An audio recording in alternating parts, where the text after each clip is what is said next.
स्वागत है दोस्तों आपका मेरे चैनल दी डार्क नाइट में। चलिए बढ़ते हैं आज की कहानी की ओर। वैसे तो मैं एक नास्तिक हूँ और मुझे ईश्वरीय या दानवी ताकतों में कोई विश्वास नहीं है, मगर मेरे साथ की एक ऐसी घटना जिसने मुझे ये मानने पर विवश कर दिया था कि अगर इस दुनिया में जैसे हम रहते हैं उसी तरह और भी शक्तियाँ रहती हैं और ये पृथ्वी हमारे साथ साथ उनका भी घर है। दोस्तों, ये बात तब की है जब मैं अपनी छुट्टियाँ बिताने अपने गाँव आया था। वो समय गर्मी का था और मैं अपने गांव के खेत में मचान पर सोया हुआ था। हम सब रात का भोजन कर लेने के बाद रात में खेतों के बीच मचानों पर सोने जाया करते थे। ऐसे ही एक बार करीब आधी रात में मेरी नींद खुली। वो काली अंधेरी रात और एक घना सन्नाटा किसी भी सामान्य आदमी को डराने के लिए काफ़ी था, मगर मैं तो ठहरा एक नास्तिक। मुझे इन सब चीज़ों से कोई वास्ता नहीं था। मैंने अपने बगल में सो रहे शुभम को जगाकर बोला, चलो हल्का होकर आते हैं। मगर शुभम ने नींद में ही मरमराते हुए मुझे मना कर दिया। मैंने शुभम से कहा, ठीक है फिर, मैं अकेला ही चला जाता हूँ। उसने मुझे नींद में ही मरमराते हुए बोला, ठीक है। मैंने उससे बोला, मैं बस पास के गांव वाले के खेत में जा रहा हूँ, अगर तुझे भी आना है तो वहीं आ जाना। और इतना बोलकर मैं निकल गया हल्का होने। रात के समय में गांव में एकदम सन्नाटा पसरा हुआ था, जो मन को शांति दे रहा था, मगर अकेले में किसी को भी डराने के लिए काफ़ी हो। और वही शहरों में रात भर चलती गाड़ियों की आवाज़ें। बहुत अंतर है दोनों जगह की जीवन शैली में। मैंने अपना मोबाइल अपने घर पर ही छोड़ दिया था, तो शुभम के पास रखा टॉर्च लेकर मैं निकल गया। मैं अपने खेत से 10 मिनट चलकर पास के गांव की सीमा पर पहुंच चुका था। मैंने आसपास देखा, किसी की भी मौजूदगी नहीं थी और मैं हल्का होने के लिए खेत में बैठ गया। मुझे खेत में बैठे हुए यही कुछ 3-4 मिनट हो रहे होंगे, तभी मुझे पीछे से खेत से कुछ आवाज़ें आने लगी। इन आवाज़ों ने अपनी तरफ मेरा ध्यान आकर्षित किया। मैंने जल्दी जल्दी अपना काम निपटाया और उस आवाज़ की तरफ जाने लगा। मैं धीरे धीरे उस आवाज़ की तरफ जाने लगा। वो आवाज़ खेतों के बीच जंगल में से आ रही थी। मैं उत्सुकतावश उस आवाज़ की तरफ जाने लगा। इतनी रात में भला कौन होगा उस जंगल में? कहीं कोई जंगली जानवर या गीदड़ तो नहीं? यही मैं सोच रहा था।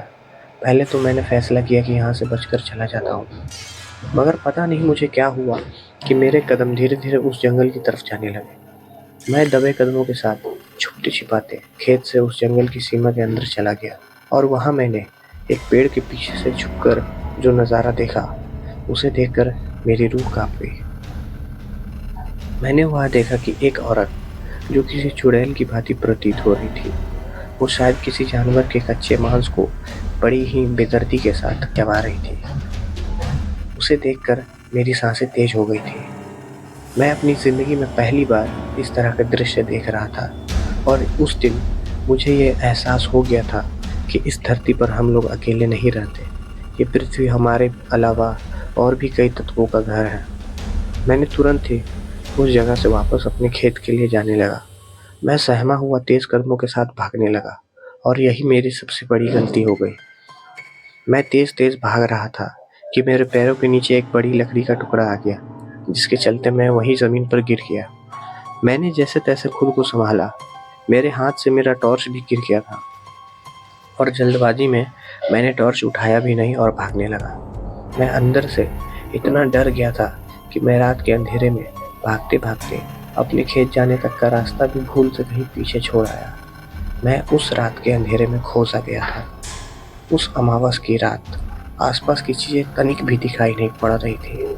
मैंने ज़्यादा कुछ ना सोचते हुए एक खेत में छिप कर बैठ गया और सुबह होने का इंतज़ार करने लगा, मगर मेरी किस्मत को कुछ और ही मंजूर था।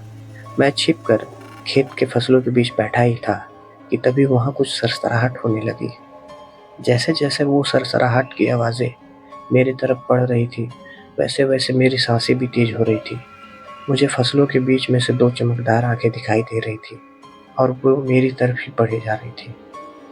मैं तेजी से वहाँ से उठा और पूरी जी जान से भागने लगा। मैं अंधेरे में डर के कारण किस दिशा में भाग रहा था, इसका मुझे कोई अंदाजा नहीं था। मेरी मुश्किलें कम होने का नाम ही नहीं ले रही थी। मैं भागते भागते वापस से उस जंगल के करीब पहुँच गया था। मैं अपनी जान बचाने के लिए उस जंगल के सबसे पुराने बरगद के पेड़ पर चढ़ गया। मैं उस बरगद के पेड़ पर बैठा हुआ था और अचानक से वो चुड़ैल मेरे सामने आ गई। तभी खेतों की तरफ से कई लोगों के शोर-शराबे की आवाज़ आने लगी, जो कि मेरा ही नाम ले रहे थे। शायद वो मेरे गाँव वाले थे। उनके शोर करने से वो चुड़ैल हवा में ही कहीं गायब हो गई। मगर मेरे अंदर डर इस कदर हो गया था कि जब तक मेरे गाँव वाले जंगल के नज़दीक नहीं आ गए थे, तब तक मैं उस पेड़ से उतरने की हिम्मत नहीं कर पा रहा था। शुभम के साथ गाँव वाले जब मेरे नज़दीक आए, तब मैं उस पेड़ से नीचे आया और मेरे पूछने पर शुभम ने मुझे बताया कि मेरे जाने के बाद उसकी भी नींद खुल गई थी।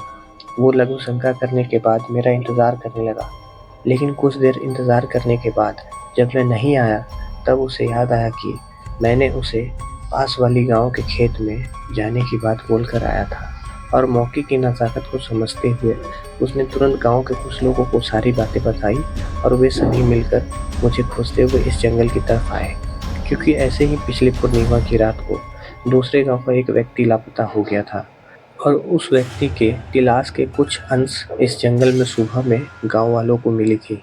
उस रात शुभम की समझदारी ने मेरी जान बचा दी थी।